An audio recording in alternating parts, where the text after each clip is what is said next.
하나님 말씀 보겠습니다. 하나님 말씀은 마태복음 7장 22절에서 23절 말씀입니다.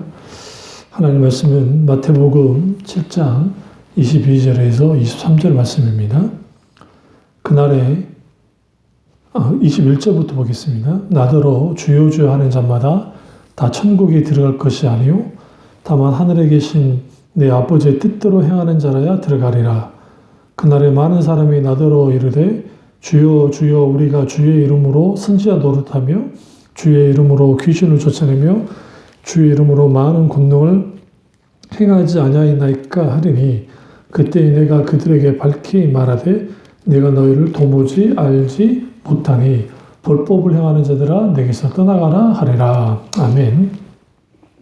말씀 제목은 가짜 공짜 진짜인가 라는 제목으로 말씀을 나누겠습니다. 가짜 공짜 진짜인가 라는 말씀을 나누도록 하겠습니다. 오늘 예수님께서 마태복음 7장에서 특별히 산상수훈의 안에 들어있는 하나님의 말씀인데 그 말씀 가운데서 우리를 향해서 아주 경고의 메시지이기도 하면서 또 우리가 어떻게 신앙생활을 해야 되는지 참된 신앙생활이 어떤 것인지를 신앙이 뭔지를 분명하게 가르치고 있습니다. 오늘날 세상에 가짜가 판에 넘칩니다. 가짜 명품 시계, 가짜 명품 가방, 가짜 여러 가지 옷들도 있고 신발도 있고 그런 걸 봅니다. 가짜가 넘치긴 하는데 공짜는 어디에도 없습니다. 사실 우리가 공짜로 나눠드립니다. 공짜로 하겠습니다. 하지만 거기는 반드시 대가가 따릅니다. 그런데 여기서 우리가 기독교 신앙의 입장에서 믿기만 하면 된다고 하는 가르침, 그러니까 예수님을 믿으면 구원을 받고 예수님 믿으면 영생 복락을 누릴 뿐만 아니라 만사형통하고 복을 받는다고 하는 그러한 메시지가 선포됩니다. 그 메시지 자체로는 틀렸다 할 수 없는 것은 사실 예수 그리스도를 믿으면 구원을 받는 것이고 또 예수 그리스도를 믿는 것 자체가 복을 받는 것이기 때문에 여기 특별히 그렇게까지 부딪힐 이유는 없지만 그러나 우리가 그냥 믿음 만능주의에 빠져서 그냥 믿기만 하면 어떤 주님을 향한 순종도 없이 말씀을 따라가는 삶이 없이 믿으면 구원받는다고 하는 그런 모든 그렇게 주장하는 것들, 믿기만 하면 된다고 하는 그런 주장들은 사실 가짜입니다. 그러니까 우리가 율법주의를 오해해서 많은 사람들이 율법 폐기론자들이 나오는데요. 아주 잘못된 겁니다. 왜냐하면 예수님은 단 한 번도 율법을 폐기한 적이 없습니다. 오히려 율법을 완성하셨습니다. 그런 의미에서 우리가 예수님을 믿을 때에 내가 믿고 구원을 받는 겁니다. 그런데 이 믿는다고 할 때는 뭘 포함하고 있냐면 순종을 포함하고 있습니다. 좀 달리 표현하면 행함과 믿음은 나누어지지 않습니다. 동전의 한쪽 면이 믿음이라고 한다면 또 다른 면이 행함인 겁니다. 이 둘 중에 하나라도 빠지면 아무 의미 없습니다. 그래서 참된 믿음에는 뭐가 따라 나오냐면 행함이 따라 나와야만 합니다. 그런 의미에서 믿음 만능주의는 그냥 우리가 그냥 믿고 받아들였으니까 이제 모든 것은 다 구원은 완성됐고 이걸 통해서 우리는 구원 받았고 이제는 구원을 졸업했으니까 이후의 삶을 마음대로 살아도 된다고 하는 그러한 혹은 가르침, 그러한 생각들은 아주 경계해야만 합니다. 반대로 우리 행함을 통해서 뭔가 내가 구원을 이루려고 하는 그 자기 의와 자기 공덕을 드러내는 것 또한 경계해야만 합니다. 그러면 오늘 성경에서 말하는 믿음은 지식적인 동의와 함께 신앙 고백의 믿음의 결과인 순종이 따라야 됩니다. 그러니까 지식적인 동의 자체가 믿음은 아니지만 그 지식적 동의가 왜 중요하냐면 내가 주님을 동의한다는 거죠. 그리고 마음으로 주님을 받아들이고 그것이 행함으로 나타날 때 그게 성경에서 말하는 진정한 믿음입니다. 그래서 만약에 우리가 신앙 고백을 아무리 멋지게 한다 할지라도 순종에 따르지 않으면 그것은 머릿속에 있는 관념적인 믿음이나 자기 신념에 불과하게 됩니다. 이렇게 되어지면 소위 값싼 믿음 만능주의에 빠져서 내가 구원을 받았다고 착각하는 사람들이 있을 수 있어요. 그러니까 회개함도 없이 하나님을 향한 통회함도 없이 그냥 교회 와서 왔다 갔다 한단 말이죠. 그런데 나는 이렇게까지 신앙사르기 때문에 천국문에 들어갈 수 있다고 생각하는 사람들이 많다는 거죠. 오늘날 많은 교인들 가운데 모양만 있는 교인들이 생각보다 많다는 사실이에요. 여기서 명심하십시오. 공짜 구원은 가짜 구원입니다. 공짜 종교는 가짜 종교입니다. 이 공짜 구원이라는 표현 속에서는 여기 우리가 좀 이제 잘 분별할 게 뭐냐면 분명히 우리가 구원을 받은 것은 우리의 공로로 구원을 받는 게 하나도 없습니다. 그러니까 오직 예수 그리스도의 십자가의 공로만을 의지해서 우리는 구원을 받습니다. 그런 의미에서는 구원은 공짜입니다. 그러나 그 구원의 역사를 이루실 때에 그 하나님이 주셨던 대가는 하나님 그분의 죽음의 대가를 가지고 있어요. 그렇기 때문에 그 가치는 절대로 공짜일 수가 없습니다. 그래서 우리는 구원의 감격을 누리고 하나님이 나를 구원해 주셨다는 그 사실 하나만으로도 하나님 앞에 감사와 영광을 드릴 수 있어야 됩니다. 소위 교회 성장을 위해서 교인 수를 늘리기 위해서 값싼 구원을 가르치는 교회가 많아지고 있습니다. 그래서 예배 이제 거의 끝날 쯤 돼서 사람들을 일으켜서 거기에 그 목사님, 사회자 목사님이 이제 먼저 선창을 하면 그걸 따라하고 마지막 자기들이 회개하고 이전에 이전 삶을 살지 않고 하나님의 자녀답게 살겠습니다라고 입으로 그 시험만 하면 고백만 하면 구원받은 것이라고 하는 아주 말도 안 되는 소위 그 구원을 선언하고 선포하는 일을 합니다. 그런데 이것은 결코 성경에서 말하는 구원과는 전혀 상관없습니다. 그래서 우리가 이 시대가 가짜, 공짜, 진짜인가라고 하는 것, 이 세 가지를 한번 이 패러다임을 두고 한번 딱 보시라는 거죠. 교회는 가짜가 넘치고 교회 안에 공짜가 넘쳐요. 근데 진짜는 어디 있는가? 그러니까 이게 경계선이 좀 불분명해요.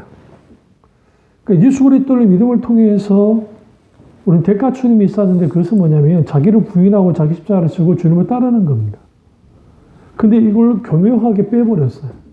그러니까 성도들 속에서 무슨 생각을 하냐면 자기를 부인하고 자기 십자가를 지는 것은 목사님들이나 그러니까 목회자들이나 그렇게 하는 것이라 생각하고 아니면 좀 믿음 좋으신 분들이 그렇게 한다고 생각을 해요. 그런데 예수님이 이 말씀했을 때 청중들이 누굽니까? 제자들만을 향해서 말한 겁니까? 아닙니다. 예수님께 오셨던 무리들에게 하셨던 말씀이에요. 그런 의미에서 자기를 부인하고 자기 십자가를 지는 이런 대가추름은 결국은 이 모두에게 해당되는 것이지 특별하게 어떤 사람에게 해당되는 게 아닙니다. 또 한국교회 잘못되게 자기 십자가에 대한 오해가 있는데 그게 뭐냐면 자식이 속을 썩이고 남편이 속을 썩이고 아니면 하는 일이 너무 안 되고 힘들고 어렵고 막 너무너무 막 그런 거예요. 그걸 십자가라고 말하는 거야. 그러니까 자기가 당하고 있는 현실적인 아픔, 고통, 힘듦 그걸 내가 내 십자가야 라는 표현을 쓰는데 이건 아주 잘못된 표현입니다. 왜냐하면 그런 것들은 내가 문제를 만났다 혹은 고난을 당한다 뭐 그렇게 표현해야지 그 십자가와 관계가 없습니다. 십자가가 뭡니까? 죽음이죠. 십자가가 뭡니까? 고통을 상징합니다. 다시 말하면 자기 십자가를 지고 따라라는 말은 자기 죽음을 가지고 주님을 따라라는 소리예요. 단순히 나를 힘들게 하고 어렵게 하고 고통스럽게 하니까 그게 내 십자가야. 난 그 십자가를 지고 가는 거야. 아니요. 그런 식의 그 십자가가 아니에요. 자기를 부인한단 말은 뭡니까? self-denial. 내가 부정되는 거야. 어디 앞에서? 하나님 앞에 내가 부정되어져요. 그래야 나의 진정한 자아를 찾을 수 있습니다. 십자가 앞에서 내가 죽어져야, 내 옛 자아를 깨뜨리고 죽여야, 부정되어지고 부인되어져야 주님 되시는 진정한 자아를 가지고 신앙생활을 할 수 있습니다. 그리고 동시적으로 자기 십자가를 진다는 것은 내가 자기 죽음을 맞닥뜨리는 거예요. 죽음 앞에 용기 있는 자가 없습니다. 죽음 앞에 당당할 자가 없습니다. 죽음 앞에 오직 그 문제를 해결할 분은 예수님밖에 없는데 우리는 기꺼이 예수 그리스도의 십자가 앞에서 같이 죽어져야 돼요. 죽어져야 돼요. 이게 진짜입니다. 그러니까 가짜는 그럴싸한 모양을 갖습니다. 그러나 속은 알맹이가 하나도 없어요. 진짜가 아닌 거죠. 그러니까 겉보기에는 정말 진짜 같아. 그런데 실제로 찬찬히 들여다보면 그게 아닌 것처럼 우리는 이게 가짜인지 이게 공짜인지 아니면 진짜인지를 분별할 수 있어야 됩니다. 한국은행이나 세계에 있는 그 위조지폐를 감별하시는 분들이 그분들이 감별할 때 어떻게 감별하냐면 가짜 위조지폐를 그걸 연구하면서 감별하는 게 아닙니다. 뭐냐면 가짜 위조지폐는 이게 너무 많아서 이걸 일일이 다 확인할 수도 없고 그래서 하는 게 뭐냐면 진짜 지폐를 이제 촉감, 시각, 뭐 심지어는 냄새 여러 가지 모든 것까지 다 하면서 이게 이제 가짜인지 진짜인지 그리고 톡톡톡 쳐봐서 그 소리부터 시작해서 여러 가지를 하면서 이제 그걸 알아냅니다. 근데 그 대단한 분들도 계속 진짜를 계속 감각을 익혀나가지 않으면 이게 가짜 위조지폐가 들어와 이게 진짜인지 가짜인지 잘 분별이 되지 않는 것처럼 우리는 진리의 말씀 가운데 지속적으로 우리가 말씀에 노출되어지고 말씀의 분별력을 갖고 있지 않으면 이게 진짜인지 이게 가짜인지 분별이 안 되는 거예요. 그래서 그 필리핀에 검은 예수상 축제라는 것이 있는데요. 근데 그 예수상을 만지면 이제 만지거나 기억이 달린 줄을 만지면 병도 고침받고 복을 받는다고 여깁니다. 그래서 카톨릭 교인들이 잡으려고 아우성을 치는 거. 이게 전형적으로 기독신앙을 세상 종교화시킨 전형적인 일입니다. 오늘날 기복주의가 교회를 집어삼켰어요. 그 거짓 신앙 체계에는 인본주의, 기복주의, 율법주의, 죽은 정통주의. 인본주의는 중심이 말 그대로 인간이 중심이 되는 거예요. 인간의 자아, 인간의 이성, 이 모든 것을 앞세우는 겁니다. 당연히 타협이 가능하죠. 자기들의 상식 속에서 모든 것을 신앙의 잣대를 두고 하니까. 근데 이런 분들은 주로 기독교 사회운동을 하시는 분들. 그런 분들 중에 상당수가 인본주의에 많이 치우쳐 있습니다. 그러니까 하나님을 말씀을 대하더라도 이건 하나의 책으로 대하는 것이지 진리의 말씀으로 생명 있는 말씀으로 대하지 않아요. 자기에게 아주 양서로서 아주 좀 가치 있는 책 정도이지 자기 생명을 살리는 책 정도로 받아들이지 않는 것이죠. 근데 이 인본주의적인 것이 보수적이고 복음적인 교회 교인들 속에는 있지 않느냐? 있어요. 왜냐하면 어떤 일을 판별하고 판단할 때에 하나님 말씀의 기준이 아니라 자기 기준으로 인간적인 방법, 인간적인 생각과 방법으로 다 판단하잖아요. 이게 다 인본주의예요. 율법주의 핵심은 뭐냐면 율법주의는 자기 의와 자기 공덕입니다. 그러니까 자기 의와 자기 공덕을 드러내는 거야. 자기 열심을 통해서. 거기에는 반드시 필요한 게 뭐냐면 자기 열심을 통해서 자기가 커지는 거야. 자기가 드러나는 거야. 그러니까 거기에 하나님의 은혜와 하나님의 놀라운 어떠한 그 하나님 앞에서의 우리가 하나님 앞에 아무것도 아니라고 하는 그 신명기의 정신, 하나님의 헤세드의 은혜만을 바라보고 나아가는 그런 태도가 없어요. 여기에서 율법주의 가장 큰 핵심은 거기에 이제 하나님의 헤세드, 인자하심이 사라지면 거기를 차지하는 게 의식과 형식입니다. 그래서 그들이 만들어낸 룰, 이 장로 유죄나편에 써져 있으며 그리고 거기에 그걸 착착착 하나씩 잘 지켜나가면 자기는 신앙생활을 제대로 하고 있고 하나님을 잘 믿는 것이라고 생각하는 거예요. 그러니까 오늘 이 본문을 좀 오해하면 안 되는 게 행함이 있어야 진정한 믿음이라고 하면서 이게 행함을 강조하는 게 아니에요, 단순히. 여기서 가장 큰 강조는 뭐냐면 열매입니다. 열매. 열매 있는 신앙생활 해야 된다. 7장 18절 좋은 나무가 나쁜 열매를 맺을 수 없고 못된 나무가 아름다운 열매를 맺을 수 없느니라. 그러니까 좋은 나무가 나쁜 열매를 맺을 수 없고 못된 나무가 아름다운 열매를 맺을 수 없습니다. 그러니까 뭐가 문제인 겁니까? 우리가 나무가 문제인 거예요. 우리가 어떤 나무인가? 내가 좋은 나무인가? 못된 나무인가? 그러니까 우리가 하나님과의 관계 속에서 내가 좋은 나무인지 못된 나무인지가 중요한 거야. 아무리 가짜가 그 사람이 예를 들어 왕자와 거지라는 그 소설이 있잖아요. 그런데 아무리 거지가 왕자의 옷을 거친다 할지라도 겉으로는 그가 왕자일 줄 모르지만 실상은 뭐예요? 거지에 불과하고 비록 왕자인데 그 왕자가 비록 거지 옷을 걸쳤다 할지라도 그는 그 거지 옷을 걸쳤지만 실상은 그는 뭐예요? 왕자인 것처럼 우리가 어떤 나무인가, 그러니까 어떤 그리스도인가가 아주 중요합니다. 그런데 진짜 좋은 나무 혹은 진짜 그리스도인은 단순히 주요 하는 자가 아니라 그들은 열매를 맺는 자들이라는 거예요. 그러니까 예수님이 이제 뭐 여기 보면 이거죠. 22절에 보면 그날에 많은 사람이 나더러 이르되 주여 주여 우리가 주의 이름으로 선지자 노릇했고 주의 이름으로 귀신을 쫓아내고 주의 이름으로 많은 권능을 행하지 아니하였나이까. 그러니까 오늘날 많은 사람들이 어디에 무슨 역사가 나타난다 예언하는데 정말 용하다더라 뭐 엄청난 치유의 역사가 나타난다더라 어떤 권능을 일으킨다더라 그러면 이게 하나님이 그를 뒷받침한다고 생각해요. 그렇지 않아요. 예수님 그렇게 말씀하시잖아요. 여러분 아무리 죽은 사람을 살리는 기적의 역사가 그 현장에 일어난다 할지라도 우리는 지켜봐야 될 게 뭐냐면 열매. 그들이 어떤 열매를 맺고 있는가. 그 교회에서 예를 들어 그 은사를 베푸는 그 목사가 막 신성화되고 높아지고 뭔가 막 다른 존재처럼 여겨진다고 한다면 그걸 한번 경계하면서 들여다봐야 돼요. 왜 그러냐면 오직 하나님만이 영광 받으셔야지 오직 예수 그리스도 그것만 드러나야 돼요. 근데 인간은 기본적으로 어떤 누군가가 이런 일을 한다 하면 그 사람을 용시하고 떠받드는 그런 경향성이 있습니다. 그러니까 그러다 보니까 하나님을 믿는다고 하지만 사실은 사람을 쫓게 돼요. 물론 이럴 수는 있어요. 초신자들이 처음 예수님을 믿고 신앙이 아주 어린 지체들은 목사님께 영향을 받으면서 목사님을 바라보고 신앙생활을 하지만 영적으로 이제 장성해지면 목사 뒤에 있는 하나님, 그러니까 뒤에 계신 하나님, 예수 그리스도 그분을 믿고 따르는 거예요.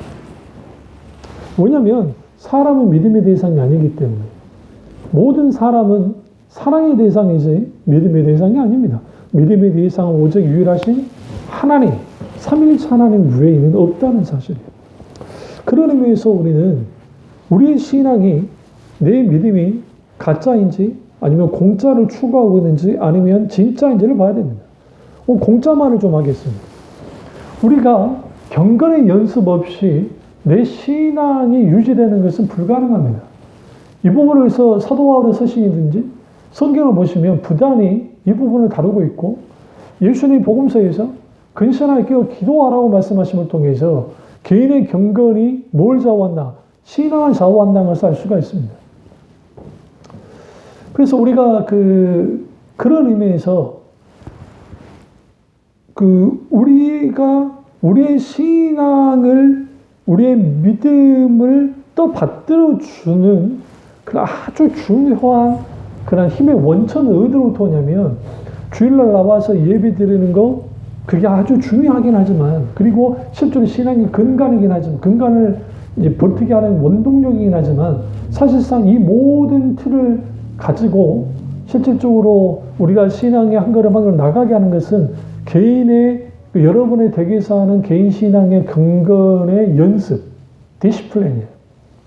이 두 가지가 같이 가야 돼요. 그러니까 자기의 교회를 나오지 않고 그냥 소위 안 나가 교인들처럼 그냥 어디에 교회를 적을 두지 않고 그냥 신앙생활 하시는 분들 자기 개인의 경건을 통해서 신앙생활 할 수 있다고 생각하잖아요. 여기 아주 심각한 문제를 말씀드리는 게 뭐냐면 목회자를 통한 신앙 지도를 받을 수도 없고 자기 신앙이 이게 제대로 가고 있는 안 가는지를 분별할 수가 없어요. 아무리 좋은 책을 읽고 아무리 무슨 뭐 설교를 듣고 한다 할지라도 거기에는 같이 봉사하고 헌신하고 같이 교제를 나누고 말씀 안에 어떤 권면도 하고 중보기도 같이 하면서 그런 것들이 유기적으로 이루어져야 신앙이 잘 유지되어져요. 또 반면에 이 교회 생활을 열심히 하는데 집이나 그런 데 경건의 연습이 전혀 없는 거예요. 바쁘다는 핑계로 게으름 때문에 다양한 이유 때문에 그러다 보면 거기에 그 뭐가 되어지냐면 그 소위 그 그냥 반짝 신앙, 그러니까 후딱 신앙이 되는 거죠. 주일날만 잠깐 와서 그냥 일주일 동안 성경책 먼지 쌓인 거 불화가 톡톡 털고 훅 불고 그리고 가지고 왔다가 다시 또 집에 있다가 놔두는.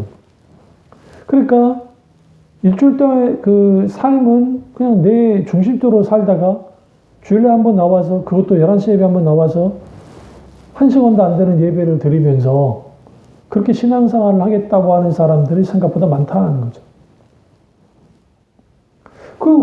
그런 상황에서 그게 뭐가 있겠어요? 어떤 하나님과의 관계 속에서의 깊은 교제가 있겠어요? 그러니까 당연히 공짜인 거예요. 왜냐하면 강단에서 하나님이 공짜로 구원을 얻었습니다.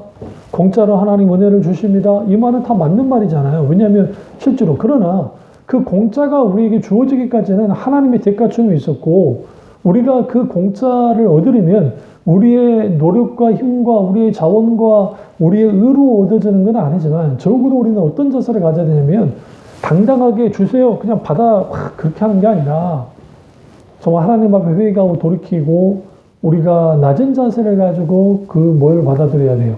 예, 그 하나님 은혜를 받아들여야 된다는 사실이에요.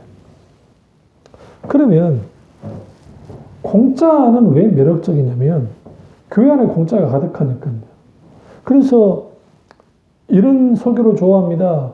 집에서도 복을 받고 나고서도 복을 받고 길에서도 복을 받고 다른 박자라도 이긴다고 승리한다는 이런 모든 사실이 강단에서 선포되어지니까 으쌰으쌰하고 기분이 좋아진 거죠. 그리고 그 기독교의 축복이 세속적인 축복, 물질적인 축복에 맞춰져 있다 보니까 이제는 내게 성공해주고 내가 뭔가 돈을 많이 벌고 내가 뭔가 그런 걸 원하는 거예요. 그런데 공짜의 축복을 말하는 기복 종교는 사기입니다, 사실. 문제는 공짜 축복에는 잘 들여다보면 공덕 신앙을 교묘하게 섞여놔요.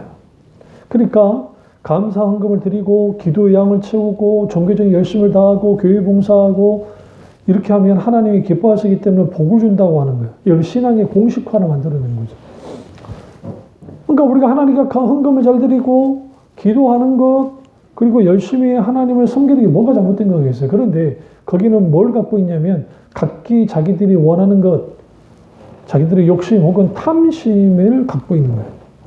그러니까 이러한 복을 받기 위해서 하나님을 복받는 수단으로서 여기면서 종교적인 행위와 열심을 다하는 것, 이게 기복주의고 이게 또 뭐가 연결되면 율법주의와 인본주의 연결이 됩니다. 그래서 거짓 신앙 측에는 공통점이 있는데 그게 뭐냐면 탐심이에요. 예수님 당시에도 그 인본주의자와 율법주의자로 나눴잖아요. 대표적인 인본주의자는 누구냐면 그 사두개인들이에요. 사두개인들은 부활을 믿지도 않았어요.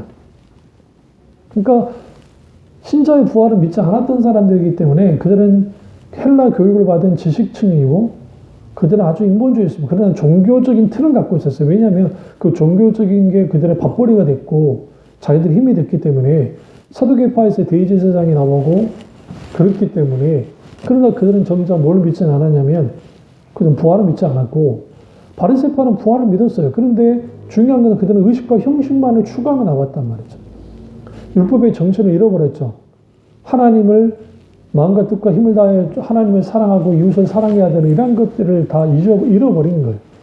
그리고 남은 건 뭐냐면 하나님께 복받고자 하는 것들, 자기들의 탐심을 채우는 것. 그러니까 예레미야 시대에 선지자부터 어린아이까지 탐남했다잖아요. 탐심에 빠졌다잖아요. 이런 일들이 율법주의 안에 팽배하게 나오는 거예요. 그리고 사람들은 이 기복신앙이나 소위 이런 자기들의 필요를 채워주는 식의 신앙의 힘이라는 게 뭐냐면 그들이 원하는 것을 채워주기 때문에 사람들은 그것을 아주 좋아해요. 왜냐하면 가려운 것을 긁어주니까. 그런 의미에서 우리가 하나님 그분을 내가 이제 믿는데 공짜 신앙을 갖기를 원하는 사람들은 하나님을 이용하고 자신이 원하는 것을 얻어내는 정도의 하나님으로 전락을 시키는 거예요. 이게 기복주의 신앙이고 이게 율법주의와 인본주의와 연결이 되어 있는 거예요. 그러니까 이런 신앙에 빠진 사람들은 하나님을 믿지만 정작 자기가 원하는 것을 이루게 하는 그분의 이름이 하나님일 뿐인 거예요. 하나님을 믿는 거예요.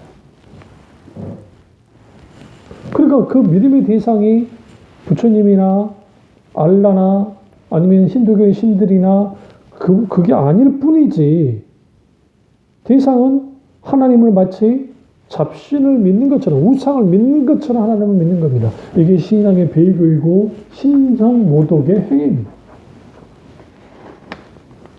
근데 이런 속내를 겉으로는 드러낼 수가 없죠. 왜냐하면 그래도 의식 있는 목사님들이나 그런 설교를 들으면 그래도 우리 뜻을 구하면 안 돼. 우리가 정말 하나님 먼저 그의 나라와 그의 의를 구하라 했기 때문에 우리는 그렇게 구해야 된다라고 하지만 많은 부분에 있어서 속내는 자기 소원을 이루기 위해서 자기 뜻을 이루기 위해서 자기 이익을 위해서 하지만 겉으로는 내가 하나님을 위해 하나님의 영광을 위해서 한다고 하는 거예요. 적당히 얼버 부려주는 거죠. 적당히 섞여주는 거예요. 그래서 이거 다 하나님을 위해서 하는 겁니다. 하나님 이 사업만 잘 되게 하시면 내가 하나님 앞에 헌금도 하고 또 교회를 세우고 열심히 하도록 하겠습니다. 라고 하는 거죠. 그래도 일이 안 풀리면 무당집을 찾아가고 운수 대통을 바라고 기타 등등 여러 가지 사행성의 한 방을 노리는 일들을 벌이는 거예요. 먼저는 이런 것들을 부추기는 소위 사건 소위 그런 사람들이 있다는 거죠. 종교 지도자들이. 그러니까 거기에 걸려들면 그럴싸하게 믿음대로 될지어다. 당신도 할 수 있고 모두 다 할 수 있다라고 하면서 가짜 믿음을 부추기는 거. 그 가짜 믿음을 부추기게 되면 거기에 무슨 일이 벌어지냐면 내가 원하는 내 신념대로 되어지기를 원해요. 그래서 내가 이거죠. 어떤 하나의 목표를 잡아놓고 이런 경우가 있었잖아요. 호랑이를 그리고 내가 하나님께 달라고 기도하면 고양이라도 얻는다라는 그런 논리. 이게 적극적인 사고방식, 노만 비니센트 필의 적극적인 사고방식에서 나온 그 긍정의 마인드인데요. 그러니까 내가 어떤 하나님이 내가 원하는 어떤 사업의 문제든 어떤 것이든 그 그림을 딱 그리는 거예요. 그리는데 그 그림에 설사 내가 하나님과 기도해서 안 이루어지더라도 고향이라도 얻을 수 있게 된다라는 그 논리. 그래서 믿음대로 된다는 그 논리. 근데 그것은 자기 신념에 불과하고 그걸 통해서 내가 믿어질 때까지 하나님께 기도하고 밀어붙여서 하나님은 어떻게든 나를 도우시도록 얼르고 달래든 아니면 협박을 하든 반협박을 하든 하면서 아니면 열심을 보이든 그를 통해서 하나님이 움직여지기를 바라고 그리고 실제로 그런 일들이 벌어지기를 원하는 그런 식의 신앙생활을 하는 거예요. 그런 식의 믿음을 갖는 거죠. 그런데 성경이 말하는 믿음이 아니에요. 그건 단순한 자기 신념 혹은 자기 야망 혹은 자기 탐심에 불과하고 성경에서 말하는 믿음은 자신의 신념이 아니라 인격체이신 하나님을 바탕으로 하는 믿음입니다. 그래서 그 인격체이신 하나님을 바탕으로 하기 때문에 그 인격체이신 하나님을 성령의 조명 가운데 알지 못하는 상태에서는 하나님을 믿을 수조차도 없고 그 성령의 조명 가운데 인격체이신 하나님을 믿게 되어지면 우리는 알게 되어지면 아는 만큼 하나님을 믿게 되고 우리는 믿는 만큼 하나님을 사랑하게 되고 하나님을 사랑하는 만큼 우리는 순종하게 돼요. 그래서 요한 사도가 너희가 하나님을 사랑하면 계명을 지키느니라 라고 말씀했던 것처럼 우리가 하나님을 사랑하는 만큼 우리는 행동으로 나가게 되는 거예요. 왜? 사랑하기 때문에. 그래서 영혼이 잘 되고 범사가 잘 되고 강건하게 된다는 그런 그런 논리를 가지고 금세에도 복을 받고 내세에도 복을 받고 세상에도 축복받고 부자가 되어서 떵떵거리고 편안하게 살고 건강히 잘 살다가 이제 천국에서 많은 상급을 받아 누리면서 살자고 하는 그 논리를 가지고 이제 사람들에게 이제 설교를 합니다. 근데 그걸 너무너무 좋아요. 이걸 소위 대박복음이라 그러거든요. 자기 복음인데요. 그래서 마치 복음을 세일드하듯이, 말씀을 세일드하듯이, 마케팅하듯이 팔아먹는 겁니다. 그게 사람들이 열광을 합니다. 내가 복음을 통해서. 그러니까 말로는 십자가를 지고 따른다고 말하는데 정작 뭘 원해요? 꽃길만 걷기를 원해요. 솔직히 저도 꽃길만 걷기를 원합니다. 그런데 그리스도의 길을, 십자가의 길, 믿음의 길이라는 게 꽃길을 걷는 길이 아니에요. 고난의 길을 걷는 거, 십자가의 길을 걷는 거, 좁은 길을 걷는 거, 좁은 문으로 들어가는 것이에요.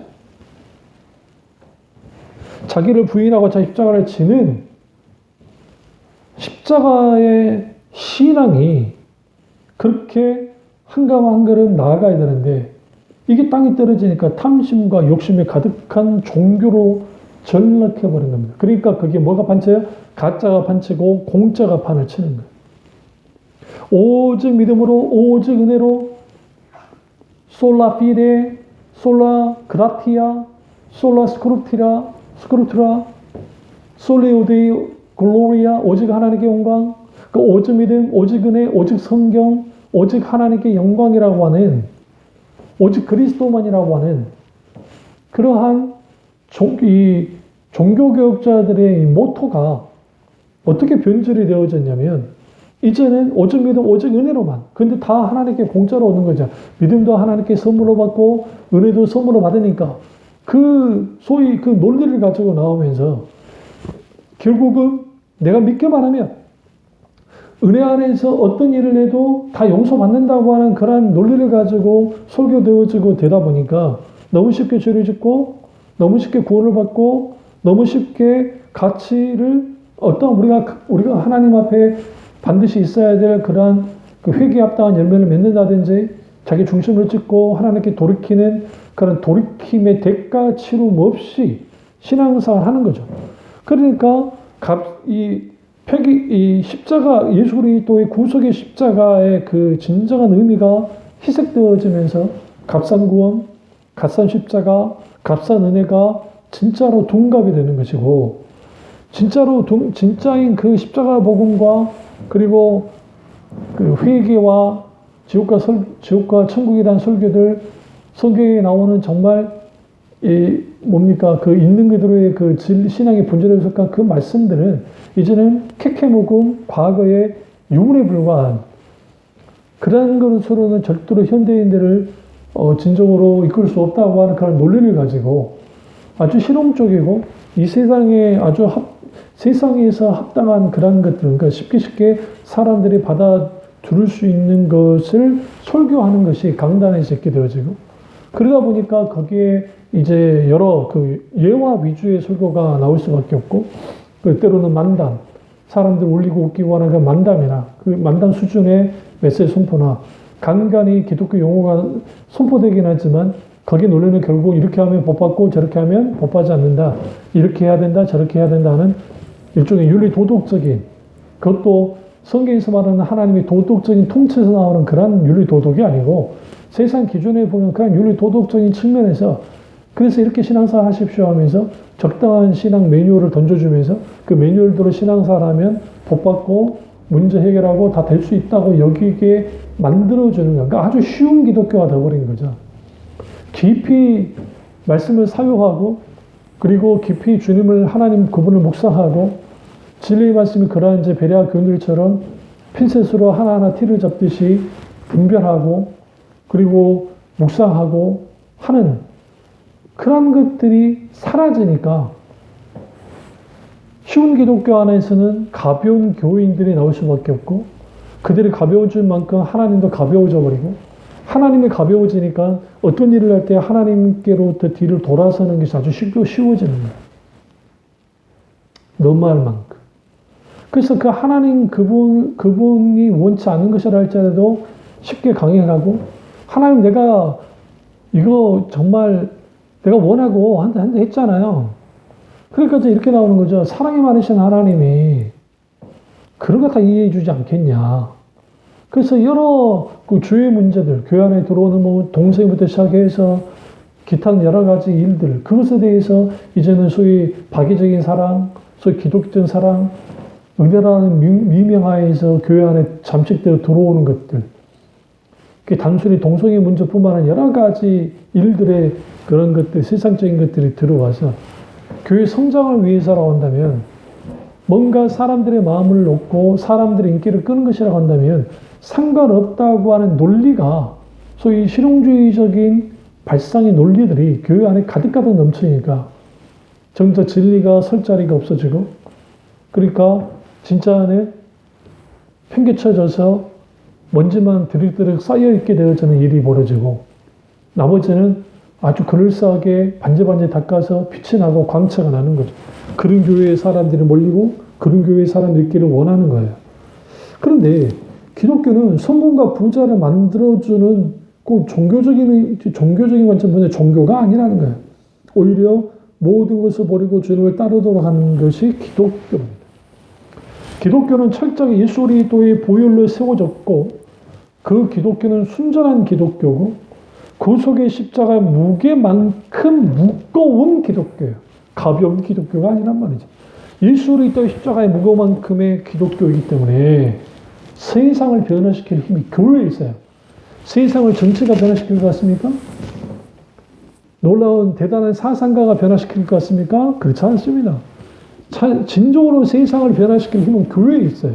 근데 어떤 교회에 있느냐? 참된 복음을, 참된 믿음을 갖고 있는 교회, 그 교회가 세상을 변화시키는 거예요. 주여 주여 하는 자마다 천국에 들어갈 것이 아니라 라고 말씀하시죠. 누가복음 13장 24절에 주님이 이렇게 말합니다. 좁은 문으로 들어가기를 힘쓰라. 내가 너에게 이르노니 들어가기를 구하여도 못하는 자가 많은다. 들어가기를 원해도 못하는 자가 많다라는 표현이 뭘까요?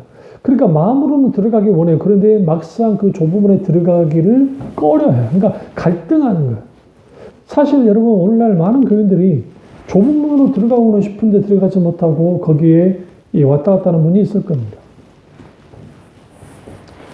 이현웅 교수님이 하셨던 말씀 중에 나는 문지방 위 신앙이다.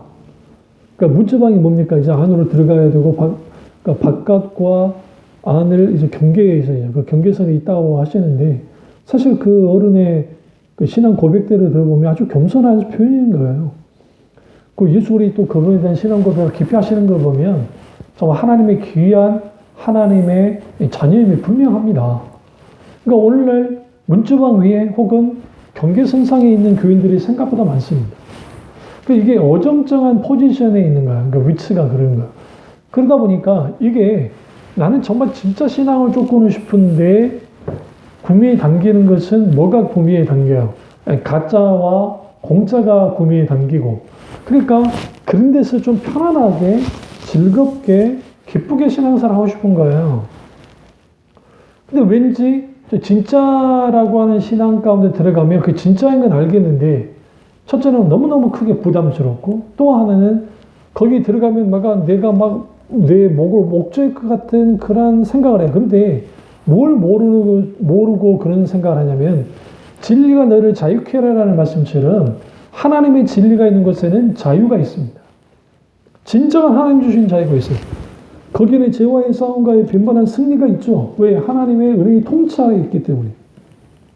그러나 가짜와 공짜 가운데 있게 되어지면 얼마간은 또 내가 살아가는 때에 굉장히 편안하고 좋은 것 같긴 한데, 뭐가 채워지지 않냐면 우리 영혼에 있는 그러한 그 진정한 그 생수의 강이 흘러넘치리라는 주님 말씀처럼 목마름이 늘 있어요. 목마름.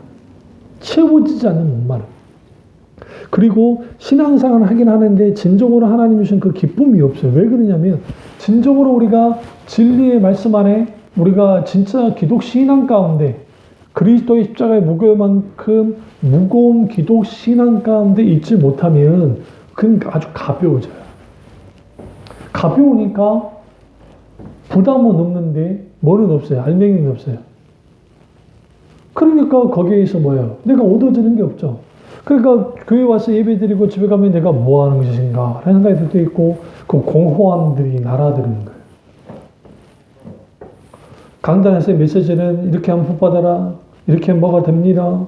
또 그리고 여러 가지 성공담들, 이렇게 될 때는 여러 가지 일들 하면서 그런 걸 들으면 사람들이 아멘 아멘 하면서 막 기도하고 막 그렇게 하긴 하는데, 과거에 비해서 이제는 그런 것들이 잘 먹혀들지 않으니까 조엘 오스틴 같은 이제 자아 성취를 위한 그런 메시지, 그러니까 이 신본용주의자들 아주 매력적인, 그래서 거기에 어떤 인간의 세상에 말하는 그런 경영적인 어떤 그러한 것들, 그리고 세상의 그 인간관계의 어떤 론, 심리학적인 것들, 다양한 것들을 철저하게 무장을 해서 그걸 가지고 기독교인 건 양, 거기에 딱 이제 색칠을 잘 해가지고 진짜인 것처럼 와서 메시지를 선포하니까 사람들이 그게 하나님 그분이 진정한 메시지라고 생각하고 그렇게 나오는 거죠. 근데 정작 거기는 뭐가 없어요. 예수 그리스도 그분의 진정한 하나님의 생명 있는 말씀이 없으니까 거기서 사람들이 뭐 하는 거예요? 불법을 행하는 거예요. 그래서 23절에 그때 내가 그들을 밝히 말하되 내가 너희를 도무지 알지 못하니 불법을 행하는 자들은 내게서 떠나가라 하리라. 불법을 행하는 자가 되어지는 거예요. 그리고 이제 24절부터 쭉 보시면 이게 나에게 이 말을 듣고 행하는 자는 이라는 표현을 쓰잖아요. 그 집은 반석 위에 지은 지혜로운 사람 같으리니, 나의 이 말이 뭡니까? 여기 주 앞에서 말하는 이 말씀이에요. 주요 자마다 하나님의 나라에 들어간 게 아니라는 거죠. 하늘에 계신 아버지의 뜻을 행하는 자가 들어가는데, 이 말 듣고 행하는 그들이 그 집을 반석 위에 지은 지혜로운 사람이다. 그러니까 우리의 신앙, 우리의 믿음은 철저하게 진리의 말씀 위에, 생명 있는 말씀 위에, 진리 위에 말씀이 우리의 믿음이 반석인 진리 위에 세워져야 불법을 행하는 자가 되지 않고 열매 맺는 자가 되고 좋은 나무가 되는 거예요. 그들 가운데 열매가 아름다운 열매를 맺는 것처럼, 오늘 여러분 가짜 공짜 진짜 중에 어떤 겁니까? 진짜에는 공짜가 없습니다. 그 공짜라고 보여지는 거에 사실 들여다보면 하나님은 하나님 크기의 대가를 주셨고, 그 공짜로 여겨지는 것들을 받아들였던 하나님의 사람들의 모습을 보세요. 결코 가볍게 이건 공짜라 받아들이지 않고 그 하나님 크기만큼 그들이 받아들이면서 그 감격 속에서 하나님 앞에 회개하고 통회하고 자복하고 감격하고 하나님께 감탄하고 하나님의 놀라우심에 대하여 신앙 고백을 하는 걸 보게 되었습니다. 이렇게 우리가 알 수 있는 것처럼 오늘 우리 신앙은 어떤 신앙이 되어야 될까요? 진짜 믿음을 갖고 진짜 그리스도인이 되어야 됩니다. 이 말씀을 잘 반복적으로 들으시고 나는 진짜 어떤 신앙인가? 진짜 그리스도인가? 아니면 가짜인가? 아니면 공짜 추구하는 그러한 경계선상에 있는 그러한 교인인지를 잘 들여다보셔서 하나님이 우리를 인정하시고 하나님 그분의 칭찬받는, 그리고 하나님 보시기에 아름다운 그리스도인들이 다 되시기를 주님의 이름으로 축원합니다. 기도하겠습니다.